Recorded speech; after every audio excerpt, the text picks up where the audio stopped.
Hey guys, ngayon ituturo ko sa inyo kung paano mag-upload ng profile picture sa YouTube sa madaling paraan at mabilis. Easy lang yan guys. Punta tayo dito sa Gmail. I-click natin tong Gmail. Sa Gmail kayo magpunta. Dapat may Gmail account kayo. Ito. Tapos, ilalagin nyo dito yung YouTube channel ninyo or yung Google account ninyo dahil connected lang din naman yan sa YouTube channel ninyo.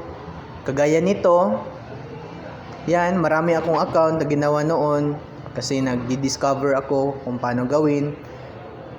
Tapos ito i-click mo lang itong profile dito sa sa left side dito sa may Marvin Lapis dito left side, click natin 'yan.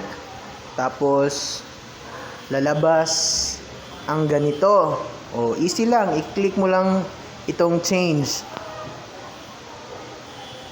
Tapos punta ka dito sa device photos. Mag-upload ka ng mga inedit mo na i-upload mo na profile pic.